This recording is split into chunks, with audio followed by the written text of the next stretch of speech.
derecha, el sexto parámetro, básicamente es evaluación del cerebelo, ¿ya? Evaluación del cerebelo. Y para tener en cuenta eso tenemos que ver algunas cosas importantes.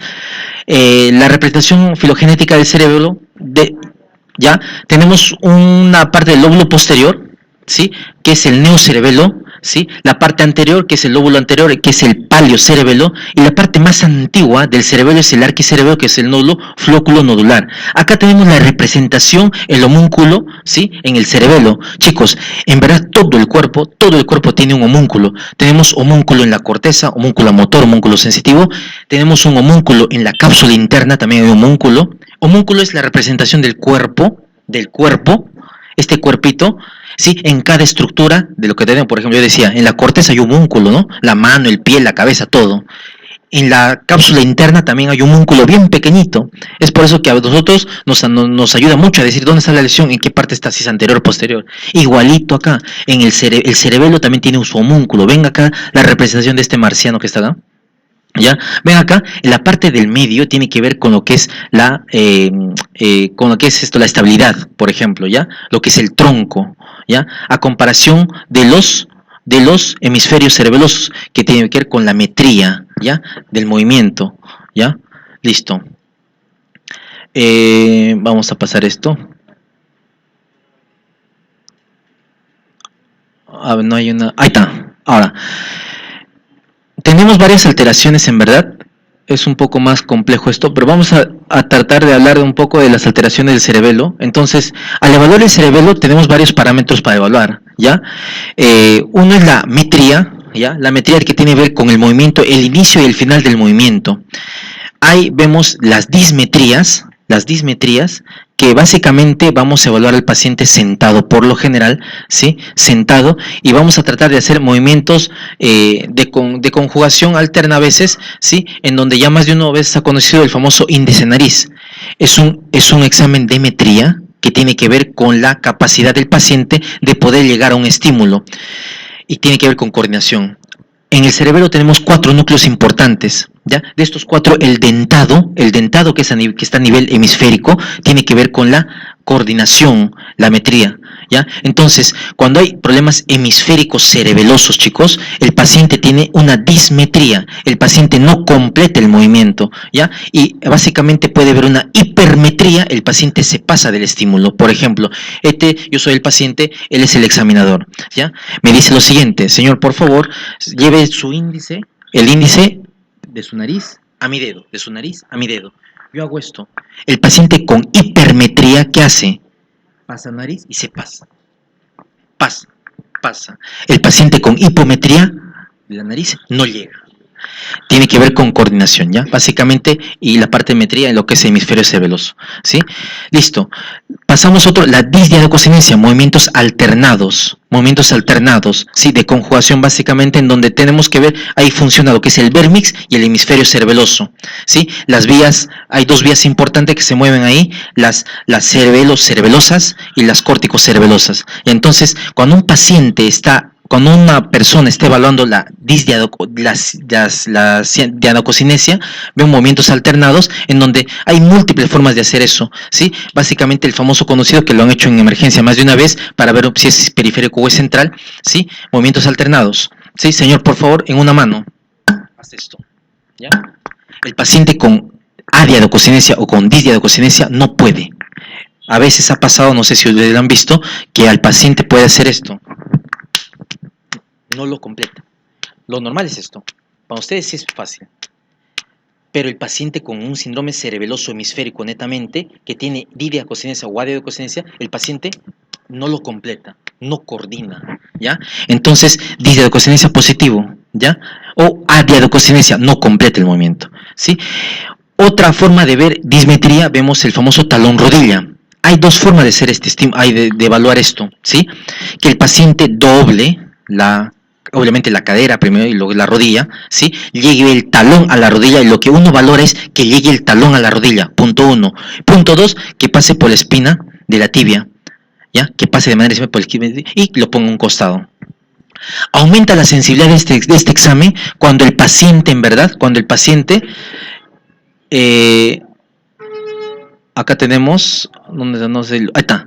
Cuando el paciente, básicamente, talón, rodilla, pasa por la espina de la tibia y el paciente lo coloca contra la tibia. Aumenta la sensibilidad de este examen cuando tú le dices al paciente lo mismo, que doble, lleve el talón a la rodilla, que lo pase por la espina y que lo regrese, aumenta la sensibilidad. Entonces es una evaluación de dismetría. Acá tenemos una evaluación también de metría, ¿no? Obviamente que el paciente índice nariz, ¿sí? El paciente puede ocurrir con hipermetría o hipometría, eso es positivo para una alteración de hemisférico cerebelosa principalmente. ¿Ya? Stuart Holmes, ¿sí? Peloteo. El Stuart Holmes es una evaluación en donde el paciente le dice, el paciente tiene que estar sentado primero, está sentado, ¿sí?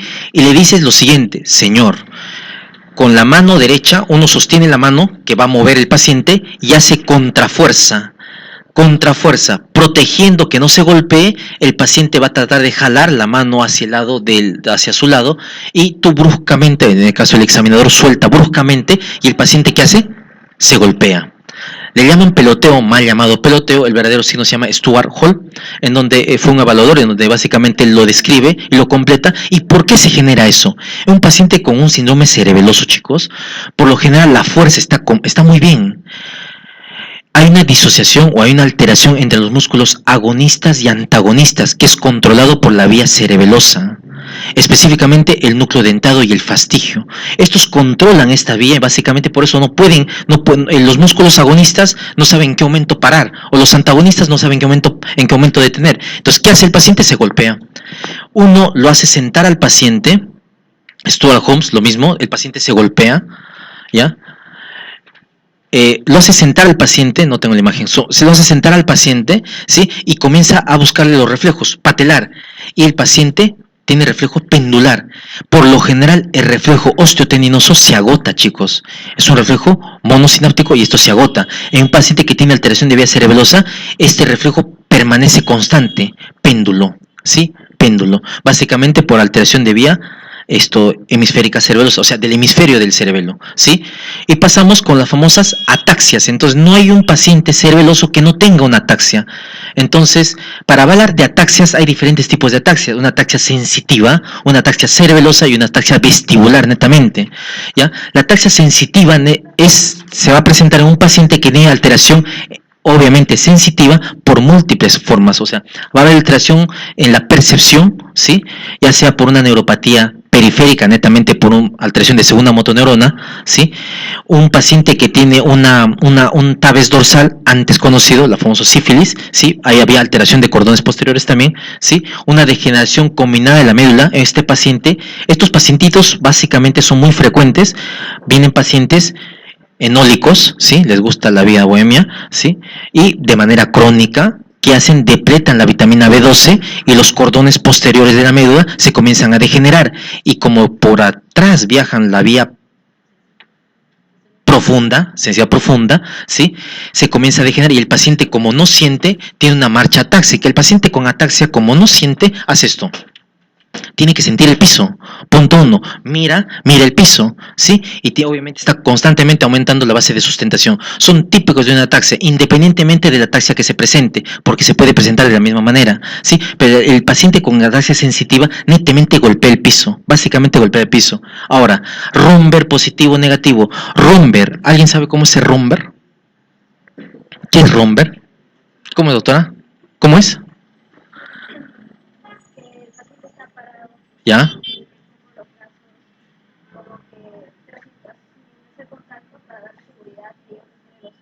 Perfecto. Hay múltiples de hacer Romberg, en verdad. Ya, muy bien, muy bien. Entonces, el Romberg, lo que te está evaluando, chicos, hay que recordar, y esto es, de repente lo aprendemos mal en pregrado. Romberg te evalúa netamente la vía de la vía sensibilidad profunda. No te está hablando la vía, no te está hablando la vía central, ¿ya? Entonces, un paciente que tiene Romberg positivo te está diciendo simplemente que este paciente tiene alteración de la sensibilidad profunda, ¿ya? Independientemente de la causa. A veces lo hemos mal interpretado este dato, ¿ya? Entonces, puede ser sensitivo, o sea, como no siente, el paciente se va a caer. Entonces, un paciente con ataxia tiene 3 aferencias que tenemos que cuidar. Las aferencias es la vía visual, la vía propioceptiva, sí, y la vía vestibular. Ahí está. Las aferencias son la vía sensitiva, vestibular y la vía propositiva, ¿ya? Entonces, básicamente eso. Cuando un paciente tiene ataxia y bloqueas cualquiera de las dos aferencias, por ejemplo, la vía visual, ¿qué pasa? El paciente se cae, ¿no es cierto? Cuando hay una ataxia sensitiva, un romper positivo. En una ataxia cerebelosa, hay que diferenciar si es hemisférico o es vermiano. Vermiano con la parte central, hemisférico con la parte periférica. Es bien fácil de diferenciar. Un paciente con ataxia, básicamente, se va a presentar aumento de la base de sustentación, ¿sí? Pero el paciente que tiene una lesión hemisférica va a tener las famosas pulsiones, va a tener ataxia más las pulsiones. ¿A qué llamamos pulsiones? Al paciente está sentado, se sienta frente al examinador y lo sueltas. El paciente tiene retropulsión, tiene lateropulsión, derecha-izquierda o anteropulsión. ¿Esto por qué? Por alteración hemisférica. Y el paciente que solo tiene ataxia, no tiene alteración sensitiva, no tiene alteración de vía periférica, ¿sí? Y solo tiene ataxia, se sienta bien, no tiene pulsiones, no tiene retropulsión, y cuando se para, tiene una marcha atáxica. ¿Qué pasa? Este paciente netamente tiene una lesión a nivel del vérmix, la parte central del cerebelo, esta parte, ¿sí? Entonces, hay síndromes que se van a enfocar en base a esto, que son los 4 grandes síndromes, en base a lo que yo les he dicho, ¿sí? El famoso síndrome vermiano, puede ser un vermiano anterior, un vermiano posterior, el síndrome hemisférico cerebeloso y el síndrome pancerebeloso. Diferencias entre ellos, bien fácil. El paciente que tiene un vermiano anterior es un paciente que, por lo general, como se ha dicho, el paciente tiene ataxia, la parte sensitiva está conservada, si no tiene alteración de la vía sensitiva profunda, ¿sí? Tiene una marcha atáxica con aumento de la base de sustentación, ¿sí? Mira el piso para caminar, ¿sí? Y obviamente, tranquilamente, grandes de estos pacientes tienen nistagmos, entonces, pero no tiene pulsiones. Es un vermiano anterior. Un vermiano posterior o un vermiano total, básicamente viene un paciente que tiene lo anterior más pulsiones. Entonces, las pulsiones es un dato que el paciente lo hace sentar y el paciente se cae, se echa. O sea, no se sostiene, porque la vía del tronco, del homúnculo que se le mostré, la vía del tronco no está bien, está alterada, porque la parte del vérmix controla lo que es la bipedestación por las vías que suben por ese lado. Básicamente eso. Y el hemisférico cerebeloso puede tener lo primero, puede tener lo segundo, más alteración en las metrías. Disdiadococinesia, hipermetría, hipometría. Entonces, el hemisférico es el paciente que no coordina, el paciente que tiene disdiadococinesia, ¿sí? El paciente que tiene Stewart-Holmes, o sea, que no controla los movimientos, los músculos agonistas y antagonistas. Todo eso tiene el paciente hemisférico cerebeloso, ¿sí? Y el paciente pancerebeloso, el paciente que tiene una marcha completamente atáxica. El paciente atáxico, chicos, es un paciente que, como no tiene coordinación de los movimientos agonistas y antagonistas, hace esto y mira el piso. Nunca es bien completo. Entonces, básicamente, y tiene lo anterior. Y puede tener un nistagmo. El nistagmo puede ser multidireccional, ¿ya? Entonces es lo que tienen que saber. Entonces, la parte vestibular puede ser central o periférica, básicamente en lo que les puede diferenciar básicamente en un nistagmo, porque en una lesión de cerebelo van a haber nistagmo, necesariamente que sí. El nistagmo puede agotar como no se puede anotar. El nistagmo son los movimientos rápidos al movimiento de la maniobra de los movimientos oculares, básicamente. Señor, mire a la derecha, el paciente completa la mirada, pero al llegar al límite hacen el famoso nistagmo, por la imposibilidad de la vía vestíbulo-cerebelosa, así es. Entonces, el nistagmo, usted me mira, doctora, mira los ojos y el paciente, hace esto. Así es, el nistagmo. Este nistagmo puede ser bidireccional, o sea, horizontal, o puede ser vertical. Si es horizontal, a veces, gran parte, es vestibular. Y si es vertical o multidireccional, ese nistagmo es central. ¿Ya? Listo. Las sinergias, bueno, con la contracción y la relajación, lo que ya les dije a ustedes, índice nariz, disdiadococinesia, listo. Marcha las pulsiones.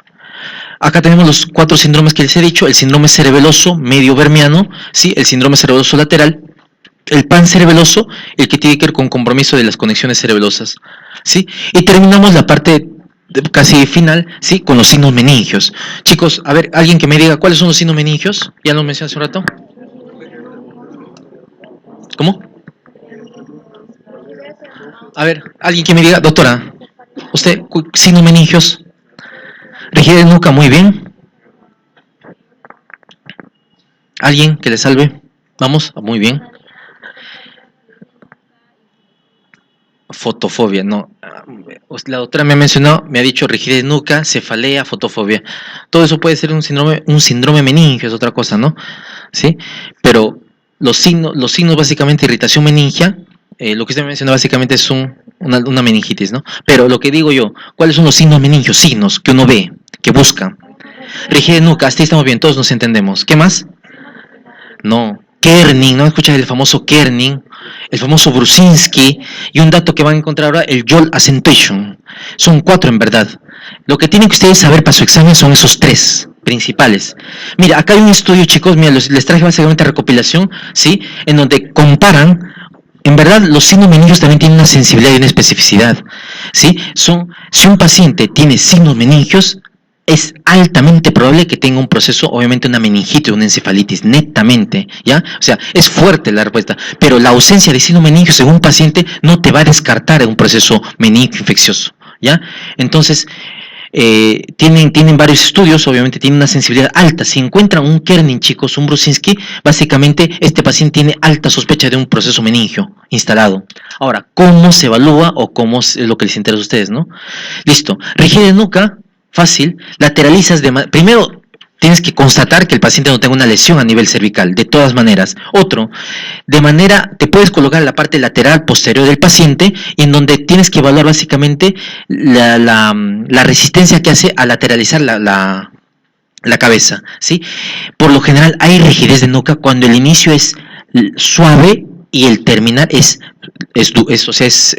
hay limitación al terminar, ¿sí? A comparación de la rigidez paratónica que tienen los abuelitos. Los abuelitos tienen una rigidez paratónica, es un signo de frontalización, bueno, es un signo de liberación frontal también.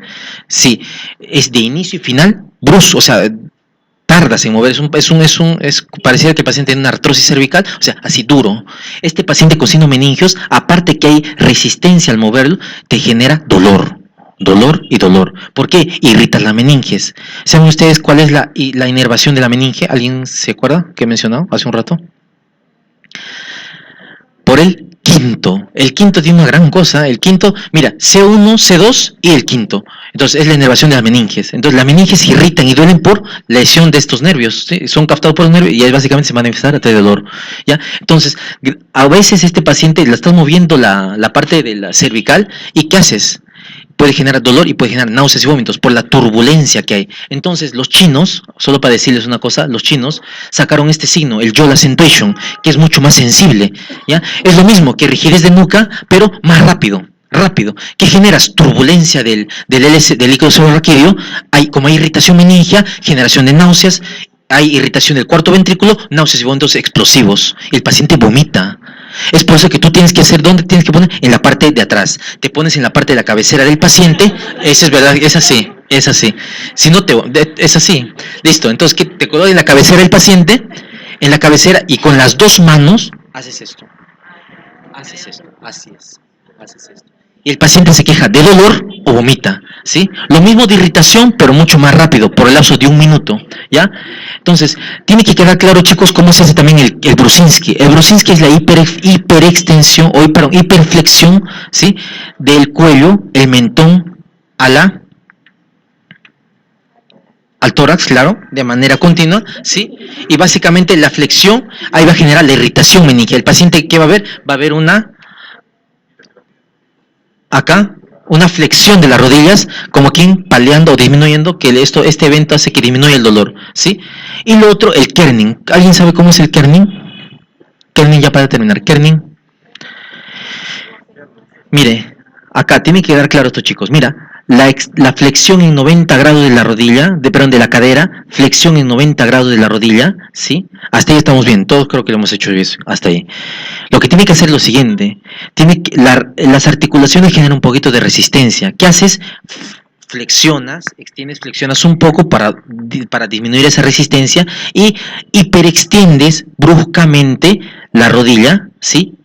De manera así, directa, ¿sí? Y la resistencia a la hiperextensión a más de 135 grados, ese es el kerning positivo. No es de que el paciente dobla al otro lado, no. El kerning es la cadera en 90, la rodilla en 90 y la resistencia a la hiperextensión en más de 135 grados, ese es el kerning positivo. ¿Ya? Y lo demás, kerning contralateral, son modificaciones que se han dado. Es la mejor forma de evaluar. Chicos, esto tiene una sensibilidad más o menos de 30%, pero una especificidad más del 90%. Si ustedes lo encuentran, están pensando en un paciente que probablemente tenga una meningoencefalitis, probablemente, ¿no? Por un montón de causas. Listo. Entonces, básicamente es lo que nos tocaba repasar ahora. Repásenlo, revísenlo y bueno, nada, lean bastante.